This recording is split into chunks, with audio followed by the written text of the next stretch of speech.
महोदय, मी पुरवणी मागण्यांच्या चर्चेसाठी उभा आहे। मला सभागृहाला काही आकडेवारी लक्षात आणून द्यायची आहे।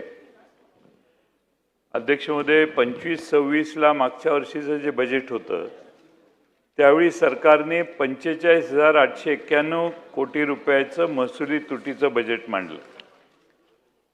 त्यावेळी राजकोषीय तूट 1,36,235 कोटीची होती। त्यानंतर सरकारने बजेट मांडल्यावर लगेच पावसाळी अधिवेशनात 25 सालात 57,509 कोटीची पुरवणी मागणी केली। हिवाळी अधिवेशनात 25 सालात 75,286 कोटीची पुरवणी मागणी केली। मार्चच्या अधिवेशनात 26 ला 11,995 कोटी। या सगळ्याची बेरीज केली तर महसुली तूट ही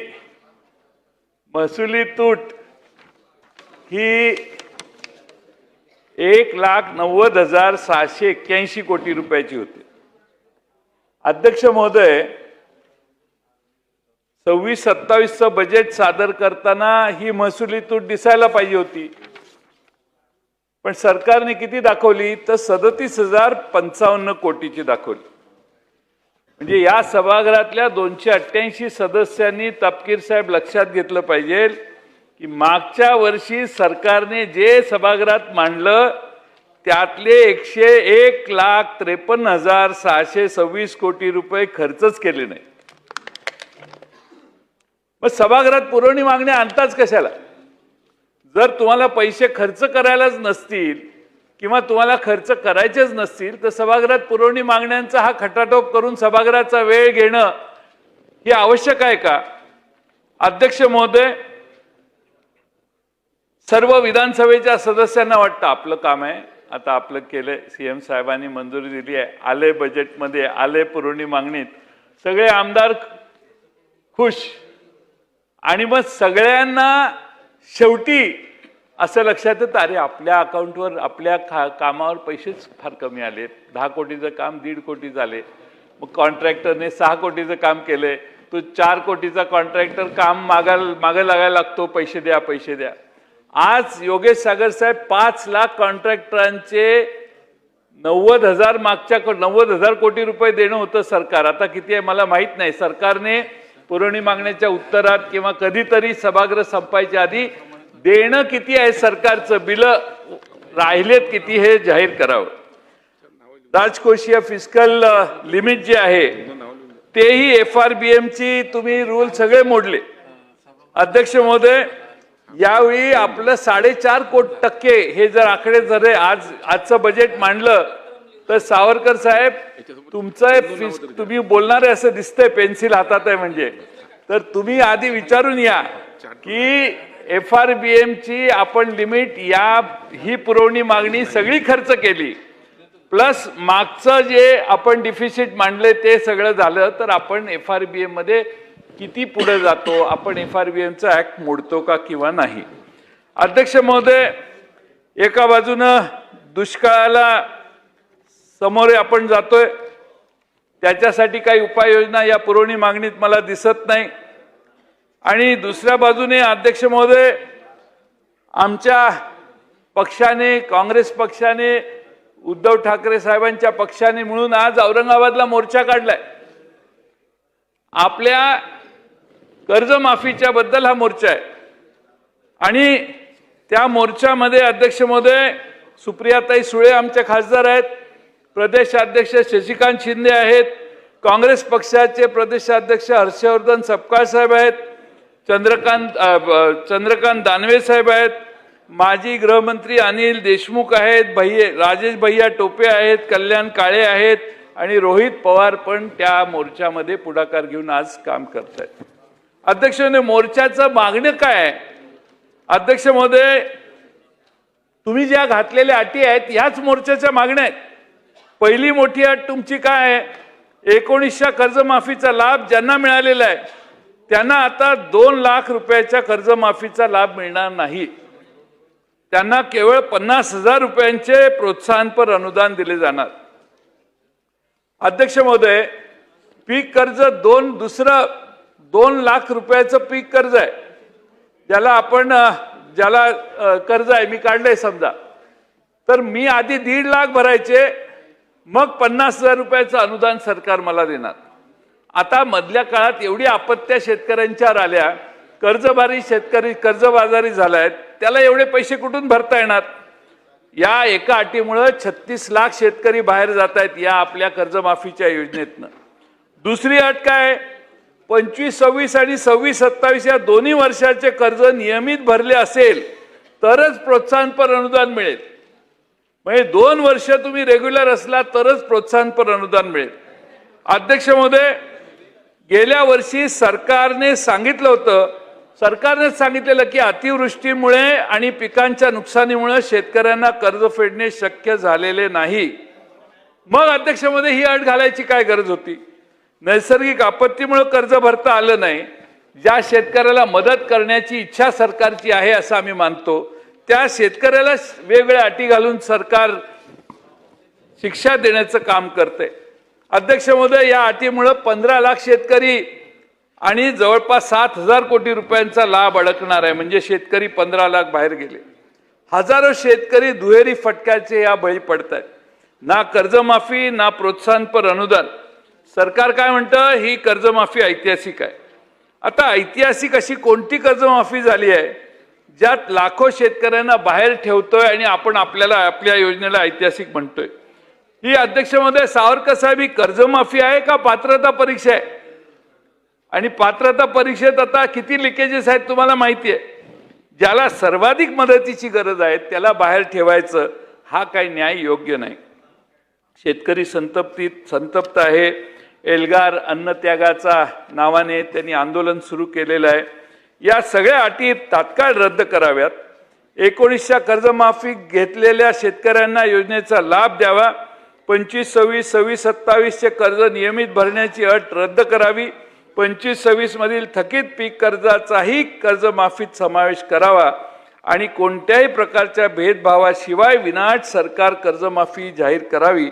अध्यक्ष महोदय, अशी आमची सरकारकडे मागणी आहे. अध्यक्ष महोदय, पीक विमा, पंतप्रधान पीक विमाची परिस्थिती काय आहे? ती काही वेगळी नाही. अध्यक्ष महोदय, 2016 ते 2000 आज नाही केलेलं, 2016 ते 2025 योगेश सागर साहेब, तुम्ही हा मुद्दा ऐका.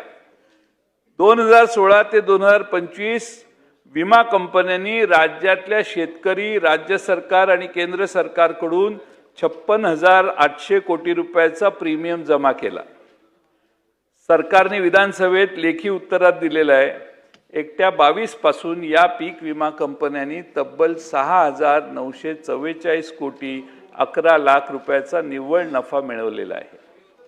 म्हणजे महाराष्ट्रातल्या जनतेने, शेतकऱ्यांनी विमा योजनेचा लाभ घेण्यासाठी प्रीमियम भरायचा, म्हणजे सरकारच भरतं आता प्रीमियम. आणि अध्यक्ष महोदय, विमा कंपन्यांना 6,944 कोटीचा फायदा व्हायचा, हे गंभीर आहे असं मला वाटतं. आणि त्यामुळे अध्यक्ष महोदय, आपण शेतकऱ्यांना जाऊन विचारा, वेगवेगळे निकषाची बोट दाखवतात आणि ऐनवेळी भरपाई तोकडी देतात आणि कंपन्या आता मालामाल व्हायला लागलेल्या आहेत. अध्यक्ष महोदय, नैसर्गिक आपत्ती आल्यावर 72 तासाच्या आत ॲपवर तक्रार नोंदवा अशी एक त्यांची प्रोव्हिजन आहे. अध्यक्ष महोदय, गावात वीज नसते, पूर आला, गावात वीज नसते, नेटवर्क नसतं, शेतात पाणी साचलेलं असतं, शेत सांभाळेल, घर लावेल का तुमच्या ॲपवर जाऊन तो शेतकरी तुमच्या झालेल्या नुकसानीची नोंद करेल? कंपन्यांचे सर्व्हेयर शेतात वेळेवर कधी पोचत नाहीत, पोचले तर नुकसान कमी दाखवण्याचा प्रयत्न करतात. आणि यांना अट काय आहे सावरकर साहेब, की प्रत्येक तालुका आणि जिल्हा पातळीवर त्यांनी त्यांची कार्यालय चालू केली पाहिजेत. विमा कंपन्यांनी प्रत्येक तालुक्यात विमा कंपनीचे कार्यालय बंधनकारक आहे. शेतकऱ्याला कुठं तक्रार घेऊन जायची हेच कळत नाही.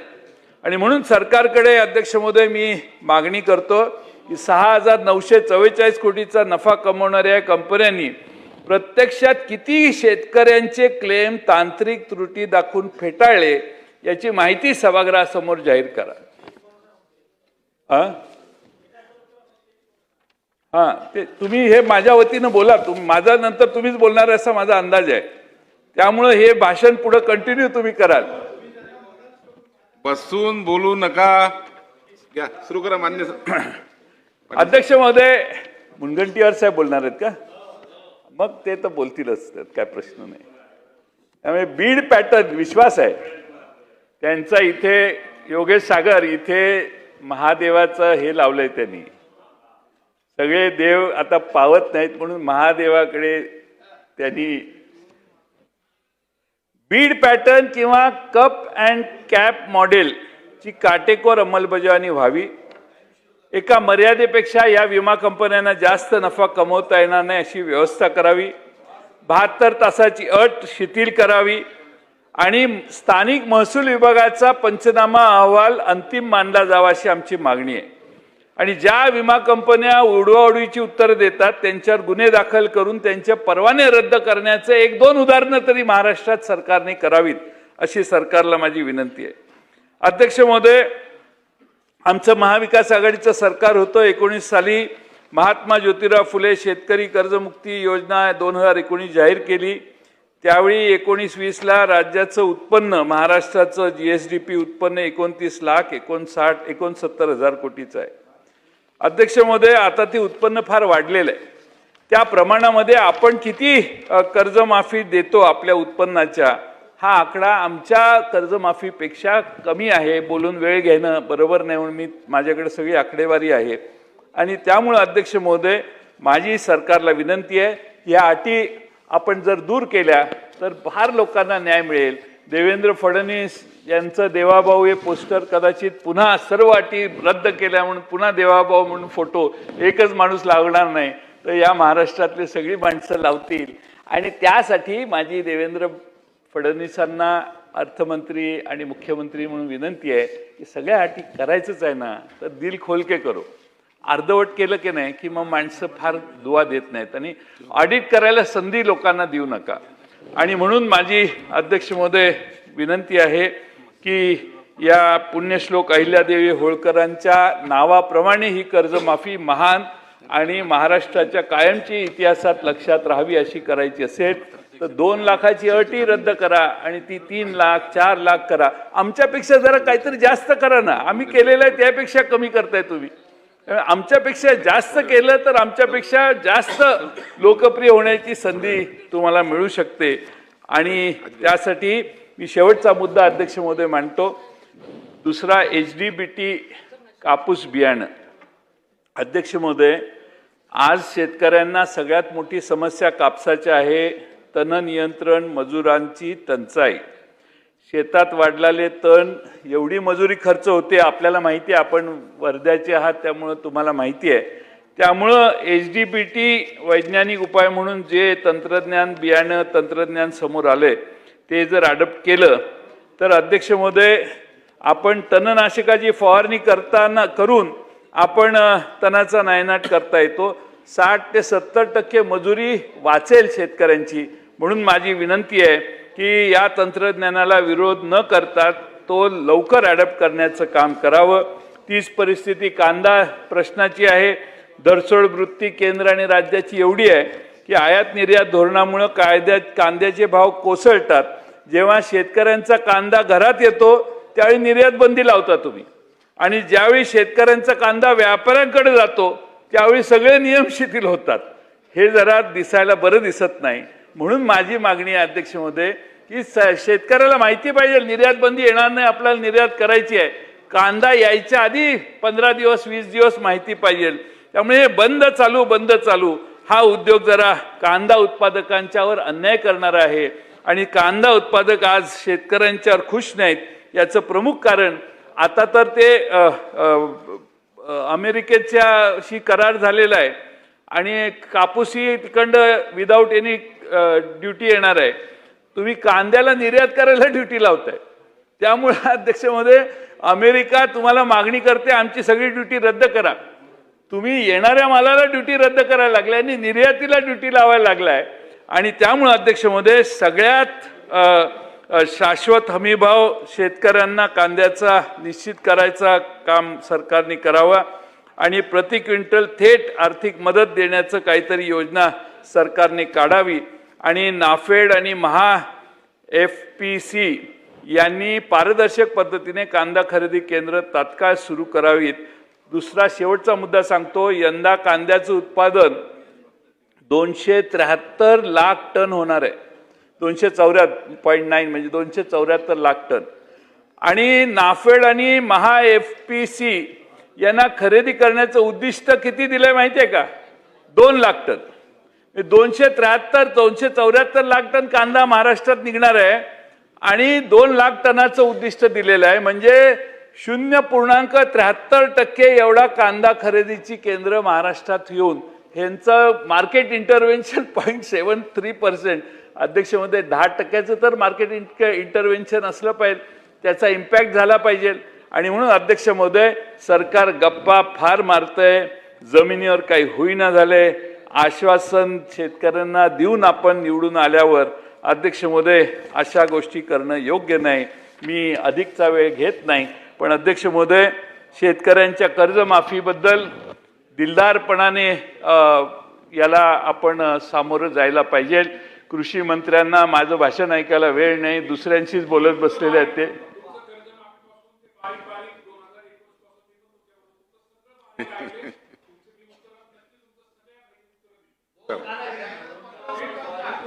दोन 2019 पासून मी तुमच्यावर होतो ही धमकी दिली आहे त्यांनी मला.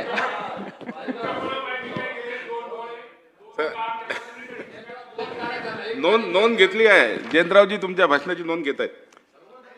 नाही ना, हातात पेन नाही, कागद नाही. शेजारच्या विधानसभेच्या सदस्यांची पक्षाचं राजकारण काय काय अन्याय चाललाय आपल्या दोघांच्यावर ह्याची चर्चा चालू आहे. त्यामुळे हे माझ्या मुद्द्यांना न्याय देणार नाही तशी भीती मला वाटते. त्यामुळे चला उत्तर चांगलं द्या, म्हणजे महाराष्ट्राच्या जनतेला खिशात 4 पैसे जास्त मिळतील असं उत्तर द्या. माझं समाधान नाही झालं तरी चालेल. चला धन्यवाद. धन्यवाद. एक निवेदन आहे सुधीर भाऊ, एक निवेदन झाल्यावर मग अध्यक्ष महोदय, राणेजी राज्यात